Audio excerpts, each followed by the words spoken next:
Hello everyone, আসসালামু আলাইকুম। আজকে আমি 2টা ডিম দিয়ে ভীষণ মজার একটি পুডিং বানাবো।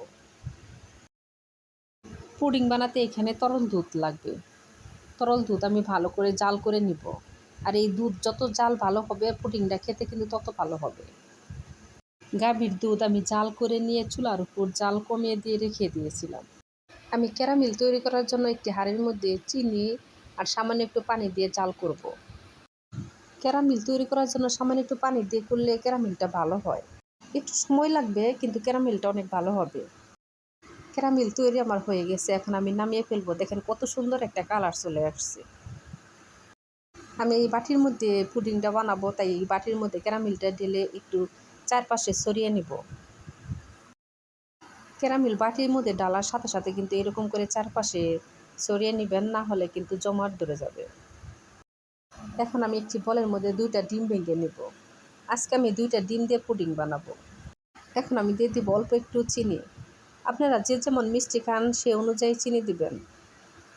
পুডিংয়ের মধ্যে কিন্তু বেশি মিষ্টি খেতে বেশি ভালো লাগে না, তাই আমি অল্প করে কিন্তু চিনি দিয়েছি। আর এখন আমি দিয়ে দেবো 1 চামচ ভ্যানিলা। এই ডিমের গন্ধ দূর করার জন্য কিন্তু আমি ভ্যানিলাটা দিলাম। আপনাদের হাতের কাছে যদি এই ভ্যানিলা না থাকে তাহলে 1 চিমটি লেবুর রস দিবেন। ডিমের সাথে চিনি কিন্তু ভালো করে ফেটে নিতে হবে, চিনির যেন কোনো দানা না থাকে, এরকম করে ফেটে নিয়ে এখন আমি দুধ দিয়ে দেবো। দেখেন ক্যারামেলটা একদম শুকিয়ে গেছে, হাতে লেগে ধরতেছে না। গাভীর দুধ জাল করে কিন্তু ঠান্ডা করে নিতে হবে। ঠান্ডা করে তারপরে যে চিনি আর ডিমের সাথে মিশিয়ে নিতে হবে। দুধ ডিমের এই মিশ্রণটা আপনারা কিন্তু সেঁকে নিতে পারেন। আমি সেঁকে নিই নাই, এই জন্য দুধের মধ্যে অনেক সর পড়ছিল, কারণ সরটা পুডিংয়ের মধ্যে থাকলে খেতে বেশি ভালো লাগবে তার জন্য। এখন আমি একটা প্যানের মধ্যে এরকম করে বাটি বসিয়ে দিয়ে পানি দিয়ে দিব। আমি 2টা ডিম দিয়ে পুডিং বানাচ্ছি। পুডিংটা বেশি বড় হবে না, ছোটই হবে। এখন আমি ঢাকনাটা ঢেকে চুলার জাল মাঝারি আঁচে রেখে 30 মিনিট জাল করে নেব। এই ডিমের পুডিংটা নামিয়ে নিয়ে 20 মিনিট আমি নর্মাল ফ্রিজে রেখে দিব। আমার ভিডিও যদি আপনাদের ভালো লাগে অবশ্যই লাইক কমেন্ট শেয়ার করবেন, আর আমার চ্যানেলটি সাবস্ক্রাইব করে চ্যানেলের পাশেই থাকবেন। ফ্রিজে 20 মিনিট রাখার পর এখন আমি ছুরি দিয়ে চারপাশে কেটে নিয়ে একটা প্লেটের মধ্যে এরকম করে ঢেলে নেব।